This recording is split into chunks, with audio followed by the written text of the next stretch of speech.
Political leadership की जरूरत है, इंडिपेंडेंट लीडरशिप की जरूरत है। ओवैसी साहब, लेकिन तमाम मसाइल उठा सकेगी। सारी तकलीफ सिर्फ मुसलमानों के बीच नहीं है ना सर, तकलीफ तो हिंदुओं के बीच भी है, सिखों के बीच भी है, बाकियों के बीच भी है, ईसाइयों में भी है। आप सिर्फ उठाने की बात करते हैं मुसलमानों को। ये पूछ रहा हूं मैं आपसे, आप ऐसा क्यों करते हैं? आप सबकी बात क्यों नहीं करते? भारतीयों की बात क्यों नहीं करते? गरीब की बात क्यों करते हैं? मजलूम की बात क्यों करते हैं? आप उसमें धर्म क्यों देखते हैं? इसलिए धर्म देखता हूं क्योंकि भारत में जो डेटा निकलता है वो ये बताता है मुझे और आपको, और जब डेटा हम पढ़ते हैं तो खून के आंसू भी नहीं निकलते आजकल। समझ रहे हो? समझ रहे हो? समझ रहे हो ना? हम कहां कह रहे हैं, हम ये कह रहे हैं कि इंसाफ किससे होगा? जालिम से इंसाफ होगा या मजलूम से इंसाफ होगा? इंसाफ तो मजलूम से होना चाहिए ना। अब आप बताइए कि अगर मुजफ्फरनगर के राइट्स में 77 केसेस सरकार वापस ले लेती है, कितने मुसलमानों के केसेस वापस लिया बताइए आपने? मुसलमानों के केस वापस नहीं होंगे तो आप आकर गैंगस्टर को टिकट देंगे, आप गैंगस्टर को पार्टी में शामिल करेंगे और कहेंगे कि चलो हम तुम्हारे साथ खड़े हो गए। ये कोई बराबरी है? अतीक अहमद को पार्टी में लाने से मुसलमानों को न्याय मिलेगा क्या? मुख्यमंत्री योगी आदित्यनाथ ने अपने खिलाफ केस वापस ले लिया, न्याय मिल रहा है। प्रोसिक्यूशन करने की इजाजत नहीं देते, न्याय मिल रहा है। बीजेपी के प्रेजेंट एमएलएज में 37% पर क्रिमिनल चार्जेस है, न्याय मिल रहा है। 77 बीजेपी के लीडर्स पर केस वापस ले लिया गया, न्याय मिल रहा है। प्रज्ञा ठाकुर, अतीक अहमद को ले लेने से मिल जाएगा, न्याय मिल रहा है। अतीक अहमद को ले लेने से मिल जाएगा। नाइस। तो फिर हिंदू जो गैंगस्टर है उनको भी लीजिए ना सर। सुनिए, बिल्कुल, अगर वो आने तैयार हैं, अगर वो इस बात को मानने तैयार है तो आप, अगर आपके पास उनका एड्रेस है, नंबर है तो भिजा दीजिए। तो आप हिंदू गैंगस्टर भी लेंगे, मुसलमान गैंगस्टर भी लेंगे, गैंगस्टर्स की पार्टी बना रहे हैं क्या सर? उत्तर प्रदेश में 37% एमएलए उनको गैंगस्टर बोलेंगे आप? आप ये सिस्टम तोड़ने आएंगे या आप कहेंगे कि तुम्हारे 37% हैं सर के लिहाज से? ओवैसी साहब, आप ये सिस्टम तोड़ेंगे या आप कहेंगे कि तुम हिंदू गैंगस्टर हो, मुसलमान गैंगस्टर हो, सब आ जाओ यहां पर और मेरे साथ मिलकर सरकार बना लो? आप सिस्टम बदलने आ रहे हैं या उस सिस्टम को बढ़ाने आ रहे हैं?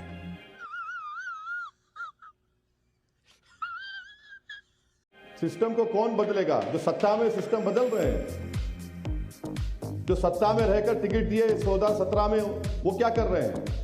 आप क्या बात कर रहे हैं सर? आप तो कम से कम तरफदारी मत करिए। नहीं, मैं कोई तरफदारी नहीं कर रहा। मैं कह रहा हूं अगर वो गलत हुआ सर, गलत को गलत के तराजू पर बराबर करने से कोई न्याय नहीं मिलेगा। मैं आपसे ये कह रहा हूं। और आप जब आते हैं, आप पढ़े लिखे समझदार इंसान हैं, समझदार नेताओं में से हैं, आपकी सोच बहुत बड़ी है, ये मैं मानता हूं। आपसे मिला हूं, आपसे कई बार बात करता हूं।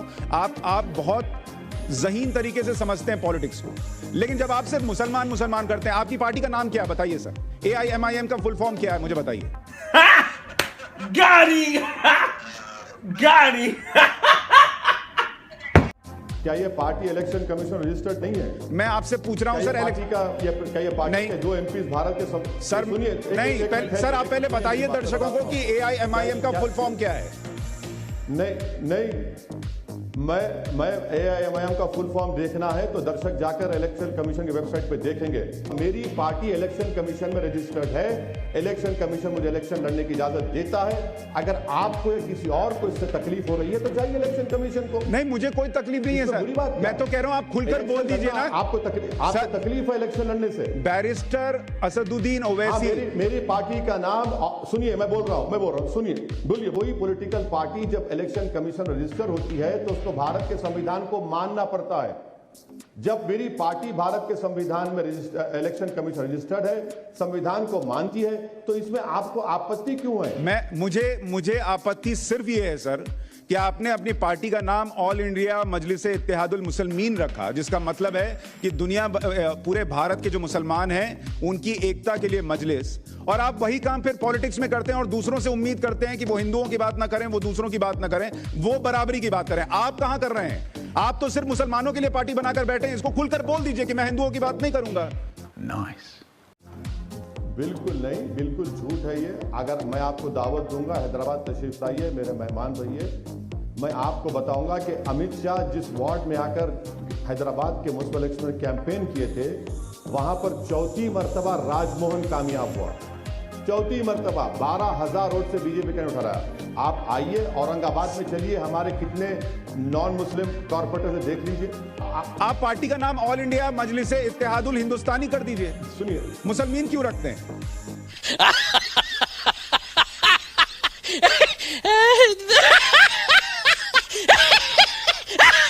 अरे भाई, मुसलमान क्या हिंदुस्तान का नहीं है? लेकिन आप सिर्फ मुसलमान के नहीं है ना, आप ये बोलना चाहते हैं? ओवैसी साहब तो मेरे भी हैं। मैं हिंदू हूं लेकिन मेरे भी हैं आप। बिल्कुल नहीं हूं, बिल्कुल आपका हूं, बिल्कुल मैं आपका हूं, आप मेरे हैं। हम आप सब्सटेंटिव इक्वालिटी, लेकिन आपकी पार्टी के नाम में मैं नहीं हूं ना सर। बात हो रही है। आप मेरे हैं, मैं आपका हूं, लेकिन आपकी पार्टी के नाम में मैं नहीं हूं। ये मुसलमान हटाइए सर। बिल्कुल, आप बिल्कुल सही कह रहे हैं, मगर आप भी संविधान में, मैं भी संविधान में हूं।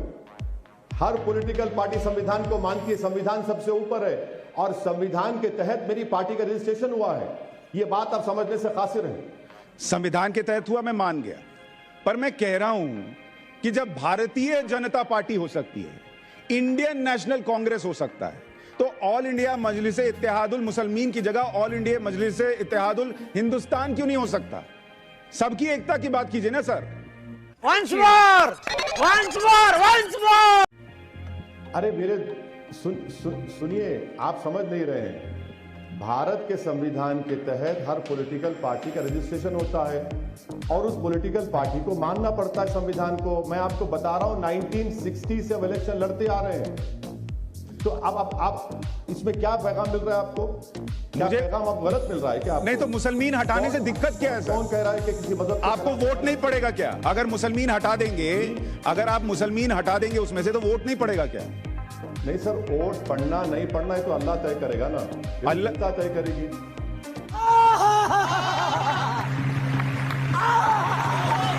तो मैं जो कभी इलेक्शन जीतता भी हूँ, हारता भी हूँ, तो इसमें बुरी बात क्या आप है? फिर माने बैठे हैं कि आपको वोट वही देगा जो अल्लाह की सुनता है। इलेक्शन लड़ते हैं, जीतते हैं, हारते हैं। आप माने बैठे हैं ना कि वोट आपको वही देगा जो अल्लाह की सुनता है, जो श्री राम की सुनता है वो नहीं देगा। बिल्कुल नहीं, बिल्कुल नहीं, बिल्कुल नहीं। मैं आपको फिर बार बार कह रहा हूं, राजभवन कॉर्पोरेटर ने अमित शाह के आने के बाद भी बीजेपी का कैंडिडेट हार गया।